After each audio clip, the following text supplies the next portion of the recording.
Candidat à la dernière présidentielle au Cameroun, la présidentielle qui s'est tenue le 12 octobre dernier, que sont-ils devenus? Ils étaient 12 pour le cas du Cameroun. Est-ce que nous avons de leurs informations? C'est la problématique de ce matin. Je commence par Bernard Owena. Bernard, oui, que sont-ils devenus les candidats à la dernière élection présidentielle du pays? Je vais m'appesantir sur deux. Qui est qui? Je vais m'appesantir sur le deuxième, après Paul Biya. Issa Chiroma Bakary qui vient de porter plainte contre Paul Biya à Paris. Je vais également m'appesantir sur quelqu'un qui a marqué les esprits parce qu'il a été réaliste. Qui? Il faut me rappeler son nom. Je ne sais d'abord pas de qui tu veux parler. Le monsieur qui a été payé aux finances. Ah, le papa. Il est mal au conseil constitutionnel. Hein? Il n'était pas candidat. Il est dans la longolie. Non, il n'est pas allé à l'élection. Non, il n'était pas allé. Lui m'a marqué parce qu'il a été très réaliste. Il est devenu célèbre. Hein? Oui. Et on a payé son argent. On a payé. Il a été reçu par le ministre Anderson Le, le ministre de la fonction publique. Donc bref, moi je veux m'appesantir donc sur Issa Chiroma Bakary qui a été officiellement deuxième de cette élection du 12 octobre 2025. Je vais m'appesantir sur lui parce que je suis très fâché de lui. Et pourquoi? Parce qu'il a embarqué des Camerounais qui sont en prison aujourd'hui. Et puis il se la coule douce à Banjul en Gambie, où il vit paisiblement dans un grand quartier résidentiel. Entre-temps, je m'amuse à visiter ces maisons quand je passe dans les quartiers à Yaoundé. Je vous ai dit la dernière fois que la maison qu'il a construite, à Olezoa, il faut préciser, il faut dire que le président Biya est un homme généreux et magnanime. C'est le président Biya qui demande à Timi Vuna de lui donner ce terrain. Ah bon? Oui, oui. C'est le président Biya qui demande qu'on donne le terrain d'Olezoa à M. Chiroma qui a trop servi. Est-ce qu'il y avait quelqu'un qui défendait Biya comme Chiroma dans ce pays? Issa Chiroma Bakary, porte-parole du gouvernement.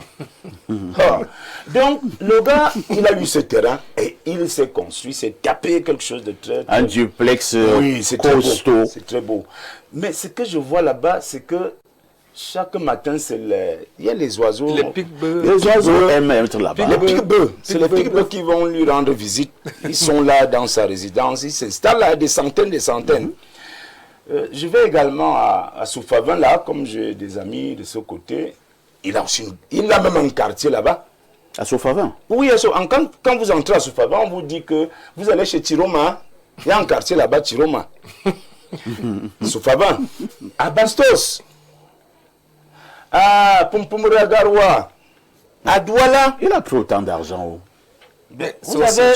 Vous avez demandé que sont-ils devenus. Moi, je vous raconte ce qu'ils sont devenus. Ils sont devenus riches en faisant la politique. Ils ont construit beaucoup de maisons. Et aujourd'hui, je suis très fâché de Chiroma parce qu'il a pris certains de nos compatriotes qu'il a induits en erreur, qui l'ont suivi bêtement. Et aujourd'hui, ils sont en prison. Et lui, il est parti en Gambie. Et il n'est pas parti seulement en Gambie, il part ici parce qu'il faut bien dire aussi les choses aux Camerounais. Là où Chiroma était à Garoua, il ne pouvait pas partir de là sans l'organisation de services. Il était assigné à résidence surveillée. Il était, évidemment, là-bas il y avait la DGRE, il y avait la CEMIL, il y avait. Donc quand il sort de là, il est exfiltré. Il est exfiltré de là pour le Nigeria. Après le Nigeria, donc, il continue en Gambie. Ce qu'il faut savoir également, parfois... Pour chuter, ce qu'il faut savoir également, moi, personnellement, parfois, ici, il n'y a pas de politiciens au Cameroun. Tout le monde se cherche. Tout le monde se cherche. Moi-même qui parle là, c'est parce qu'on ne m'a pas encore montré ma part. Ah bon? Oui, c'est la vérité.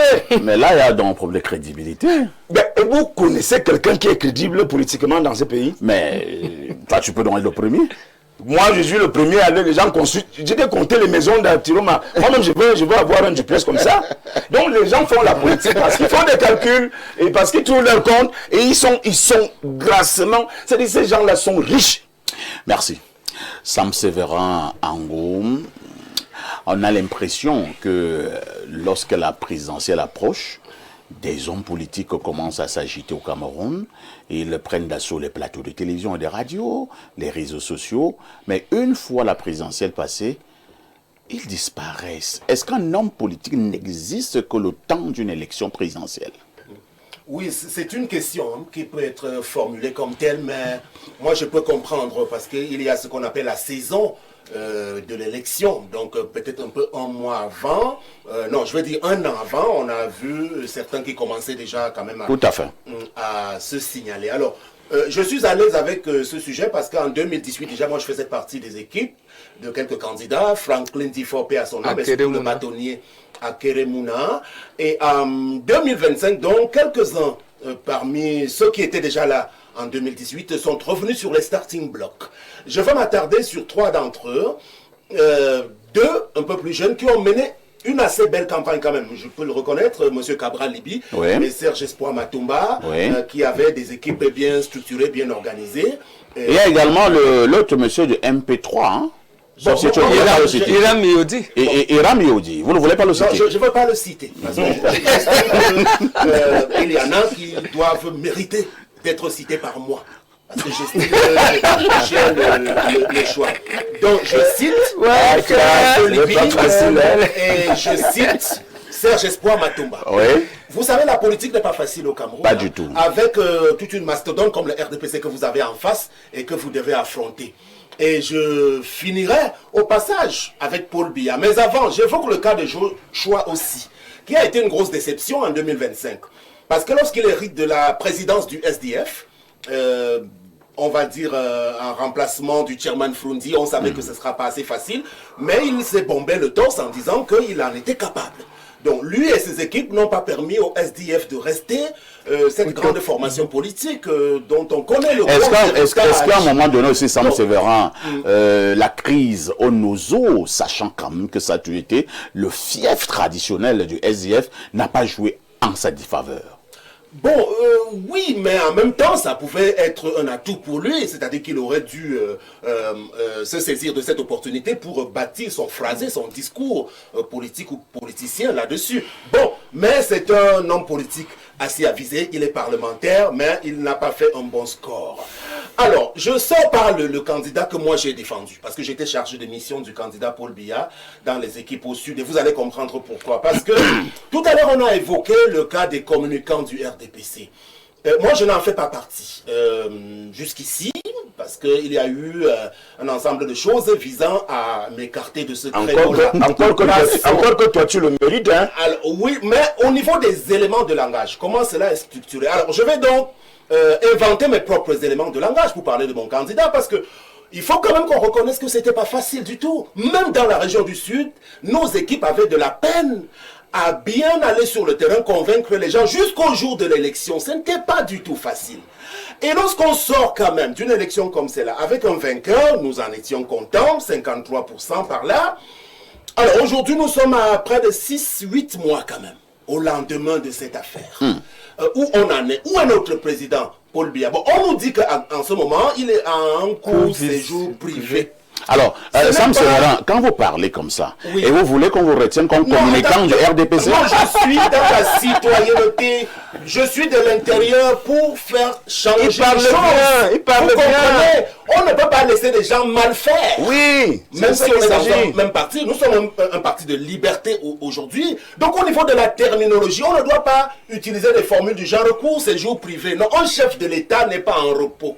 On doit nous dire il est en Europe pour telle ou telle raison. Et d'ailleurs, passons, si vous êtes embarrassé par rapport à cela, on a un vrai problème fondamental. Pas du tout, pas du tout. On a un vrai problème fondamentalement aujourd'hui au Cameroun, c'est-à-dire que nous ne savons pas les promesses qui ont été formulées. Et là, j'interpelle l'entourage du chef de l'État. Parce que, on va beau le dire, le président Paul Biya de 2026 n'est plus le président Paul Biya de, je sais pas, 2018, quand même. Donc il n'a plus toutes ses capacités à pouvoir gérer les choses normalement. Donc tous ceux qui sont dans son entourage, qui sont des technocrates, doivent s'assurer que il y a des attentes. Qu'on se rappelle que ça n'a pas été facile. Au lendemain de l'élection, il y a eu des échauffourées un peu partout au Cameroun. On était inquiets. Donc si la situation est revenue à la normale, il faut qu'on évite de nous dire qu'il y a des batailles au sommet, des luttes de clans de tel ou tel camp qui ne respectent pas l'intérêt général. Ça, moi, je dois le dire sans sourciller. Donc, nous voulons un président conquérant, un président qui dit et qui fait ce qu'il dit. Un président qui préside. Aujourd'hui, c'est ça le problème. Nous attendons un gouvernement rénové. Nous attendons le visage du vice-président. Il ne faut pas qu'on trompe le président. Ça ne va pas. Ça ne va pas au Cameroun. Nous souffrons un peu partout. Donc il faut qu'on laisse notre président implémenter les choses qu'il a promises à l'ensemble du peuple camerounais. Parce qu'il ne doit pas être pris en otage par l'appareil politique. Il est désormais le président de tous les Camerounais. Et en cela, il a une obligation de reddition de comptes vis-à-vis de ces Camerounais-là. Et c'est pour cela que moi je souhaite qu'il sorte par la grande porte, qu'il ne se laisse pas embrigader par des querelles et des batailles de personnes ou de personnalités qui n'ont d'abord que leur intérêt personnel à préserver au détriment de l'intérêt collectif. Merci Sam Séverin Ango. En principe, vous méritez d'être communicant du RDPC. Oui, oui, le mérite. Si et seulement si tu revois ton discours. Il a de l'étoffe. Alors, Gilles Brice Ngaba, nous voulons savoir ce que sont devenus nos candidats, ou alors nous allons simplement attendre calmement 2031 pour les revoir sur le terrain. Il faut d'abord faire observer quelque chose. Dans notre pays, on a une classe de politiciens qui est née uniquement lorsqu'il y a une élection présidentielle. Même l'élection législative municipale ne leur dit pas grand-chose. Pour diriger, pour bien diriger, il faut justement contrôler le Parlement. Il faut avoir... on parle de décentralisation dans notre pays, il faut contrôler un certain nombre de mairies. Mais on a observé qu'en dehors du RDPC et de peut-être le SDF, le PCN aujourd'hui, on en parle, il n'y a pas de candidat qui puisse peser. Il parlait de Joshua aussi tout à l'heure. C'est la grosse déception. Mais Joshua aussi, pour le dire, on va parler de ça à l'antenne. Vous évoquiez un sujet assez important hier dans Libre Expression, ayant trait aux communautés. Il faut dire que le SDF puissant que nous avons connu, c'était davantage la communauté de l'Ouest qui faisait la force. Qui faisait la force de ce SDF-là. On peut dire le Grand Ouest. Le Grand Ouest qui faisait donc la force de ce SDF-là. Et avec la création du MRC, les puissances financières sont allées au MRC et ça a dilué un peu également. Vous dites que vous êtes froid dans votre analyse. Oui, ça a dilué l'action politique du SDF qui aujourd'hui n'est que l'ombre de lui-même. Et puis la posture de son président lui-même. Le président du SDF gagne des marchés. Ah bon? Oui, oui. Il gagne des marchés. C'est un prestataire. J'espère que vous avez des preuves. Oui, il gagne des marchés. Et puis, regardez quelque chose. Le fait de gagner les marchés veut dire qu'on est devenu un mauvais homme politique. Prestation de serment. Vous étiez adversaire à quelqu'un. Oui. Il vous invite à sa prestation de serment, tant à l'Assemblée, et puis le jour qu'il reçoit les corps constitués de la République. Mais Joshua aussi est d'abord député de la nation. Je n'en disconviens pas, mais président du SDF, candidat, mais malheureux à la présidentielle. Il reconnaît son échec au niveau de la présidentielle, il montre qu'il est républicain, comme dit Sam Séverin. Vous savez qu'il y a des partisans qui sont très... Si vous avez affaire aux partisans du MSC, vous ne pouvez pas tenir ce langage. J'étais sur un plateau d'une radio le week-end, samedi, je vous assure, et il y avait un départemental du MRC sur le plateau. Aussitôt que j'ai tapé 2 fois sur Maurice Kamto, tous les auditeurs qui appelaient, c'était pour me lyncher, pour dire que... Non, bref, j'en parle pourquoi on ne fait pas... Mais évite donc aussi de taper sur Maurice Kamto. Bon, c'est le premier malhonnête. Oh là là, on ne va pas le dire. Je ne vais pas insister. Ça, c'est injurieux. Je ne vais pas insister. Vous savez pourquoi je le dis? Aujourd'hui, il y a un débat. C'est vous qui avez permis aux Camerounais de comprendre que ça ne va pas au MRC. Willy Mengue, que vous avez reçu plusieurs fois ici, dénonce la posture actuelle de Maurice Kamto Parce que pour lui, il n'est pas le président du MSC, au vu des statuts et règlements de leur parti politique. Je tourne la page, c'est pas de ça qu'on parle, parce que lui-là, il n'était même pas candidat, il n'était même pas aux élections.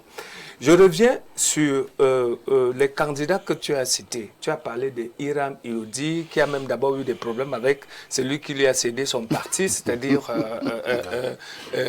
Denis Emilia Atangana. Donc, si les gars ne sont pas entendus déjà sur 15 millions, on ne peut pas s'entendre sur la gestion du pays. Pour dire quoi? Pour dire que nous avons une classe, une caste même de politiciens qui ne méritent pas qu'on leur accorde une certaine importance. Et ça me permet de chuter en disant que je suis de ceux-là qui pensent que pour une élection présidentielle, il faille un tamis véritable au niveau soit de l'ECAM, soit du Conseil constitutionnel. Pourquoi?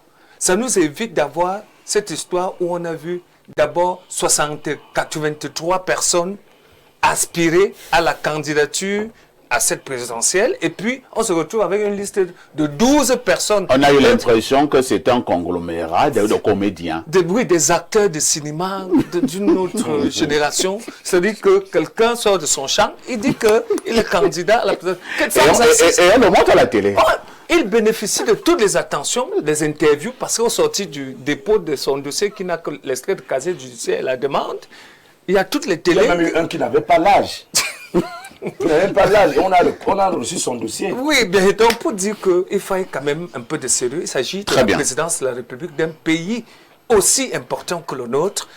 Ces candidats-là, quand vous mettez même bon, que sont-ils devenus? Même vis-à-vis de leurs potentiels électeurs, ils ne viennent pas entretenir On ne les voit pas. La relation partisane, on ne les voit pas. Ils reviendront en 2031. Pour faire quoi? C'est pour perdre. Pour gagner l'élection Présidentielle? Oui.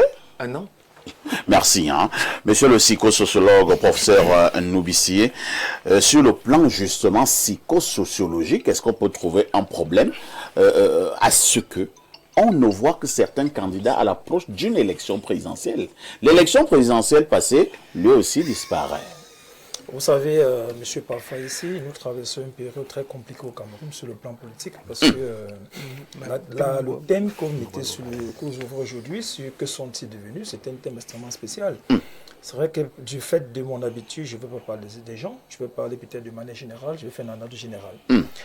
Si on demande où se trouve le premier, on dira qu'il n'est pas là, il n'est pas au Cameroun. Si on demande où se trouve le deuxième, on dira qu'il n'est pas au Cameroun. Ce sont des leçons. Ça devient oui, ce sont les leçons. Je n'ai pas remarqué ça. Le psychosociologue, c'est compliqué. Il faut tirer des leçons. Moi, je pense que les populations camerounaises devraient pouvoir changer leur mentalité et leur vision de la politique au Cameroun. Soit on laisse la politique à ceux-là qui viennent de temps en temps nous flatter et peut-être nous créer des illusions qui ne vont jamais réaliser. Soit chacun se concentre dans sa petite vie en se disant qu'est-ce que j'ai fait pour mon bien-être. Parce que le regard actuel est un regard qui n'est pas réluisant. Il n'est du tout pas réluisant. On a beaucoup trompé les Camerounais, que ce soit pour celui qui est M. Paul Biya, qui n'est pas là. Et que ce soit pour M. Tiroma qui n'est pas là, que ce soit pour le troisième, M. Cabral Ibil, ou même pour le quatrième, M. Belbouba. On a quand même un problème sérieux. C'est pourquoi moi je viens dans ce débat en disant aux gens que les gens sachent que la gestion des individus, la gestion des masses, la gestion d'un pays doit être extrêmement sérieuse. Parce qu'il s'agit de l'avenir des gens. On ne s'amuse pas avec l'avenir des gens.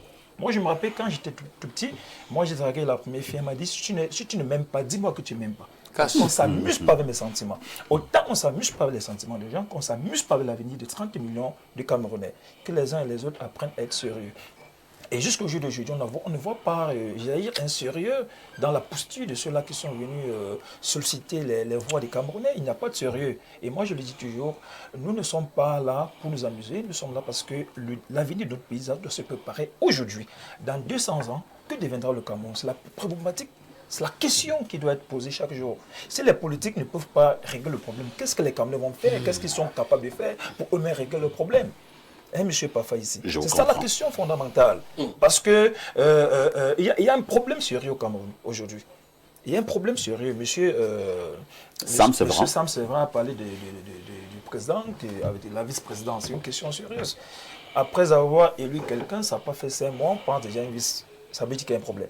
Bon, à tous les niveaux, il y a un problème. Et je pense que les Camerounais doivent être de plus en plus sérieux. Et ceux qui nous gouvernent, ceux qui vont dans la politique doivent savoir que ce n'est pas un travail facile. c'est ceux-là qui se sont abandonnés pour porter sur eux la charge des autres.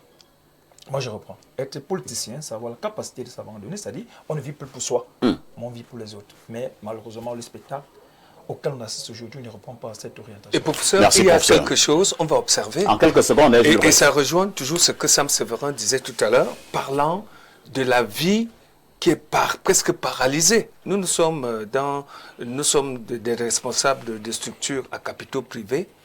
Des factures ne sont pas payées, rien ne fonctionne, on vit sous perfusion.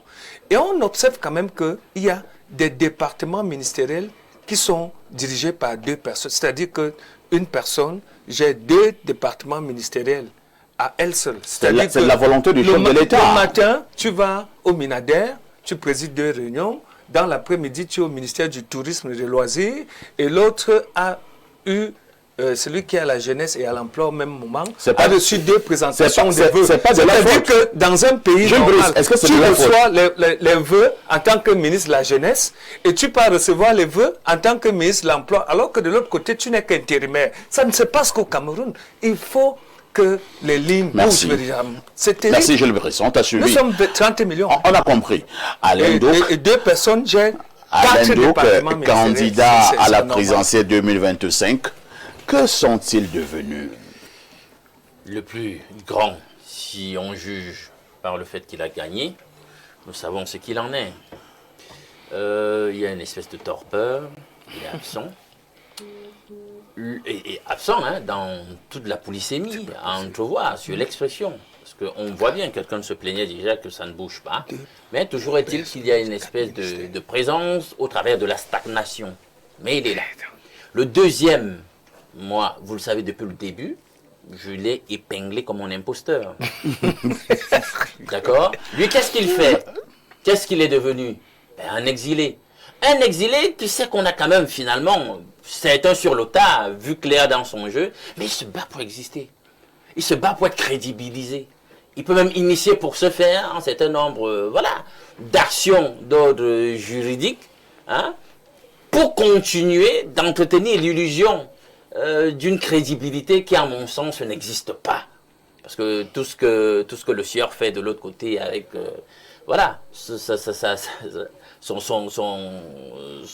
il a resté en justice quelque part, au-delà des frontières du Cameroun, pour essayer de dénoncer un certain nombre de choses avérées, il faut le dire, mais alors ça ne va pour des gens comme moi qui voient clair dans son jeu et qui voient que c'est une opposition contrôlée, ça ne le crédibilise en rien du tout. Quand on dit qu'on a un vrai leader, on reste avec son peuple, s'il faut subir, on subit avec le peuple. C'est ça la dimension martyre de la posture d'homme politique. Donc ces exilés-là qui pensent qu'ils vont changer la donne on appelle ça quoi? Le télétravail.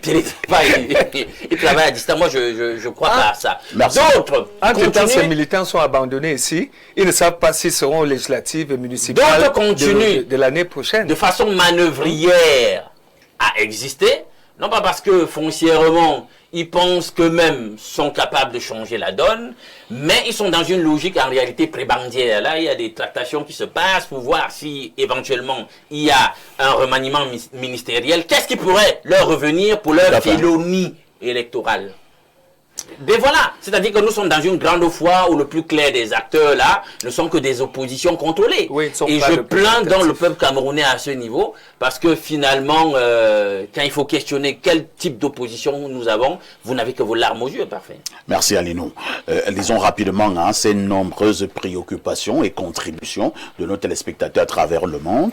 Bonjour à toi, des mineurs de la modération, et félicitations à toi pour ce prix qui est juste l'expression et la reconnaissance d'un millier de personnes sur le travail que tu abats au quotidien. Parlant du bébé Joyce, dire qu'elle avait jamais été violée, est-ce que c'est pas l'arrangement final pour couvrir le coupable? Le peuple attend les résultats de l'enquête. Il ne faut pas demain que l'on dise que c'est sur Info TV qu'on est venu déclarer que le bébé Joyce n'avait pas été violé. Pardon au... Je lis comme c'est écrit, Alors, un autre message. Hein. Bonjour, parfait ici, et bonjour à tes invités. Juste pour recadrer Sam Sévérin Ango, qui dit que le RDPC est une machine. Hélas, c'est très faux. Le RDPC utilise les ressources de l'État, à la fois financières, humaines et logistiques. C'est Guy depuis Vorada. C'est une machine, donc. C'est une machine, malheureusement, c'est une machine. J'ai l'impression qu'il ne voulait pas qu'on conçoive ça comme étant une automachine. C'est-à-dire que la force en question... Un autre message ce matin. Bonjour, espace miné. Parfait ici. Hier, vraiment, en suivant l'émission, je me suis rendu compte que ton sang-froid face au dérangement de l'homme à la barbe de Paul Biya, s'il te plaît, je vais te suggérer que... Je vais te supplier d'organiser un débat télévisé. Merci. Hein. Un autre message ce matin. Que dit ce téléspectateur? Bonjour, Perfecto. Décidément, les gens reviennent sur l'émission d'hier. Hein. Parfait, ici, on te connaît comme un très grand journaliste. Évite que les gens t'amènent et te traînent dans la boue. Hier, c'était tout, sauf un bon débat télévisé, surtout avec l'homme à la barbe. Bon. Merci. Hein. Un autre message ce matin. Que dit ce téléspectateur rapidement. Bonjour, monsieur Parfait Haïssi. Ainsi qu'à votre panel richement constitué, à ceux qui s'interrogent sur ce que sont devenus les 12 candidats à l'élection présidentielle, je répondrai plutôt que sont devenus les 11 opposants. Car si le président de la République n'est pas lui-même constamment présent sur le terrain, ses militants ainsi que les élites de son parti assurent continuellement sa visibilité à travers diverses activités auxquelles sont souvent associées des réalisations relevant pourtant de l'action gouvernementale. En revanche, il est particulièrement difficile pour les acteurs de l'opposition de se mouvoir librement tant leurs manifestations sont fréquemment interdites, souvent par le recours aux instructions de l'État et à leurs représentants.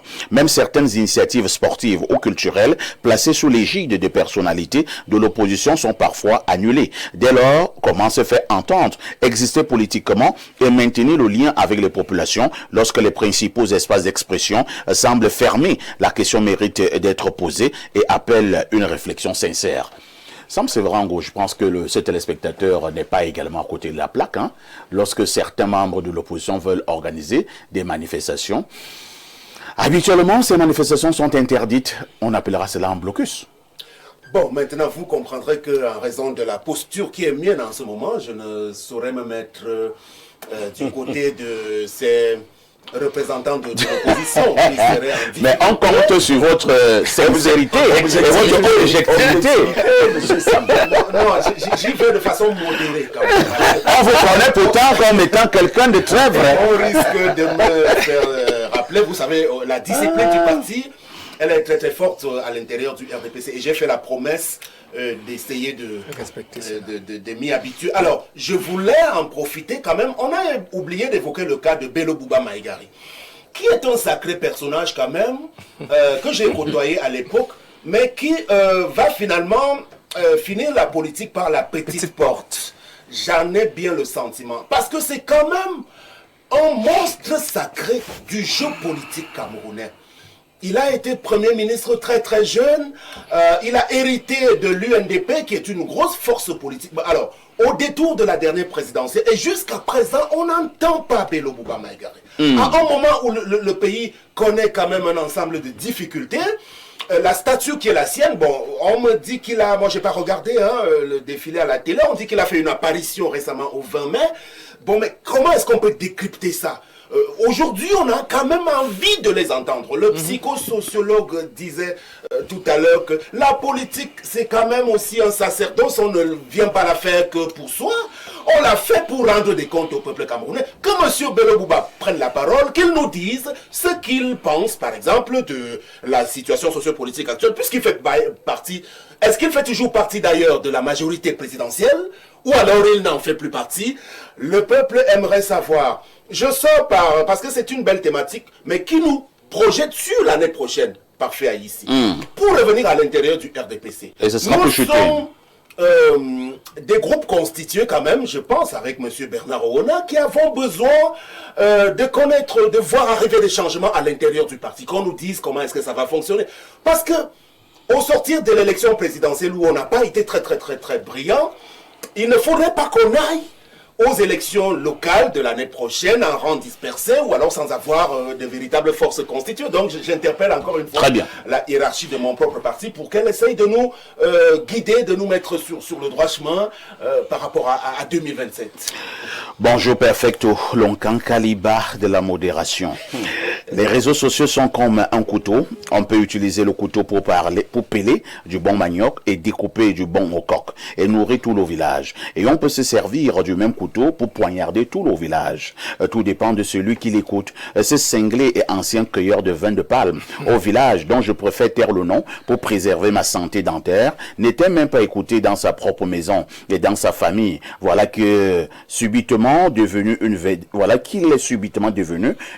sur les réseaux sociaux grâce à la diffamation et la calomnie. Je pense qu'en parlant de ce type d'individus sur un plateau aussi sérieux, c'est comme faire la publicité d'un fou dans une école de sagesse. Vous voyez que rien qu'en prononçant son nom, ça crée un court-circuit électrique sur le plateau. Un préservatif de 50 francs nous aurait épargné d'une telle peste au sein de notre société. Les réseaux sociaux en eux-mêmes ne sont pas mauvais. C'est la manière dont certains fumeurs de chanvre l'utilisent qui est mauvaise. C'est un message qui nous vient de l'Algérie. C'est dur, hein? Prenons un autre message, lui nous vient du 212, il s'agit du Maroc. Bonjour, parfait, ici le Yang Diomande de la modération devant les Équatoriens du micro. Le trophée qu'on t'a donné, c'est du vrai or. Avec le Cameroun, on ne sait jamais. Et dire que ces gens ont fait cet or avec l'or et qu'ils prennent au Cameroun et ils viennent te donner. Bon, je ne vais pas tout gâter. Bravo Adalbert. Alain donc, même si tout le monde t'a critiqué pour ta dénonciation, moi je te soutiens mordicus. N'écoute pas ces bandits. Je ne peux pas sortir sans dire ceci. La tête de Sam Sévérin Angoune ne me plaît pas. Sa tête m'énerve. Il a vraiment la tête des bandits. Regardez-moi. Bon, vraiment. Voici la sagesse du jour. C'est le pauvre qui dit que le champagne est amer. À demain 10h. Sam Sevango, lui, il est comme ça. On est énervé. C'est ça touche cet ami du Maroc. Il est comme ça. Les enfants du Okadi, ce sont comme ça. Alors, Bernard Owona, nous sortons progressivement de ces échanges de ce lundi matin. Au finish, est-ce que vous avez un message à lancer à certains anciens candidats? Oui, j'ai un seul message à lancer au président que j'ai voté. Monsieur Biya, je veux d'abord vous faire remarquer quelque chose qui est très pertinent. Oui. Parfois ici, je vous dis ici sur ce plateau tous les lundis que nous sommes en danger. Et pourquoi? Et parce que nous sommes en danger. Je vous ai dit lors de l'élection du 12 octobre que je prends le Sud, c'est le pays organisateur. Le Sud a 4 départements, l'Antilla, le Ndjaye Lobor, l'Océan et la vallée du Ntem. Enfin, si vous avez les résultats de ces 4 départements, vous comprendrez qu'il y a un vrai problème au Cameroun, un vrai malaise.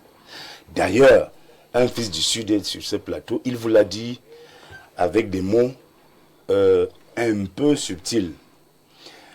Le message est passé. Le président Biya a été élu péniblement à 53,66%. Péniblement. Et le président Biya, en court séjour privé en Suisse, en ce moment, Monsieur Parfa, ici, le président Biya dit au Camerounais le 6 novembre que nous aurons le gouvernement dans les prochains jours. Nous sommes au mois de juin déjà, presque vers la fin du mois de juin. On n'a pas toujours de gouvernement. Parfa, ici, je vous avais dit ici que... Pour sortir. Les gens qui aiment ce pays ne sont pas forcément ceux que vous croyez. Vous savez, quand monsieur le sénateur de l'Est, René Zengele, avait demandé quelque chose, il avait pris la parole à l'Assemblée. Et les gens n'ont même pas compris. Je vous reprends ce qu'il disait. Qu'est-ce qui nous amène même à courir jusqu'à changer la constitution pour mettre le poste de vice-président? Y a-t-il urgence? Y avait-il une urgence? Les gens même qui le critiquaient n'ont pas la réponse en ce jour. Monsieur René, René Zengelé, qui est un patriarche, il savait de quoi il parlait. Il a été ministre de cette République. C'est-à-dire que, pourquoi on a même allé créer le poste de vice-président? Pourquoi on courait? Qu'est-ce qui nous a ébranlé? Qu'est-ce qui nous a branché pour qu'on ait si vite pour créer le poste de vice-président? Très bien. Donc parfois ici, vraiment, je conclue en vous disant que on n'a rien à cirer avec les luttes de clans. Que les gens qui sont dans les clans là qu'on connaît, qu'ils nous collent la paix. Laissez le président prendre des décisions sages et salvatrices pour notre peuple. Parfois ici, aucun ministre, personne n'est plus là dans le travail. Ah bon? Mais puisque le président a dit que je vais vous enlever demain, dans quelques jours. Donc nous sommes au mois de juin. Parfois ici, plus important encore, le budget n'est pas encore fonctionnel. C'est du jamais vu. Au mois de juin. La moitié de l'année. Vous vous plaignez de quoi? Nous allons fonctionner donc comment si le budget n'est pas fonctionnel? Est-ce qu'on va consommer le budget là à 3 mois? Et quand on sait qu'on arrête la consommation du budget en novembre, ça veut dire qu'il reste juillet, août, septembre, octobre. Donc on va consommer ça en 4 mois. C'est compliqué, hein? C'est un grand sujet. Je dis que c'est compliqué. Je vous dis que nous sommes en danger. C'est ce que moi je préfère dire. Bonjour, cher voisin. Félicitations pour ton prix. Mais tant que le gouvernement ne te décerne pas une médaille, nous ne serons pas satisfaits. Il n'aura aucune médaille. C'est Saïdi DiCaprio depuis Garoua qui envoie ces messages. Hein. Et quelqu'un insiste encore, il dit « Lis mon message » et je vais donc le lire. Parfait, ici, je t'en supplie. Fais encore de libre expression, cette libre expression qui t'a donné beaucoup de prix. Voilà. Épargne-nous des vermines et des mal élevés sur ton plateau. C'est tout. C'est parfait. Il y a un message pour oui. toi et pour moi. Ça vient de Laurence Wendy à Bouem. Et une fois qu'elle sera au Cameroun, tu auras droit à un bon costard et moi de même. Ah, merci. Il n'y a pas mon nom là. Il n'y a pas ton nom. Il n'y a pas ton nom. Va chercher au RDPC. Nous sommes à l'entième de ce programme. Merci à Gilles Brice, merci à Bernardo, merci au professeur Novici, Ali, nous reste mon accompagnateur. Merci également à Sam Séverin Ango. La rediff de ce programme, c'est tous les soirs à partir de 22h30 avec tout ceci. Que faites-vous encore ailleurs?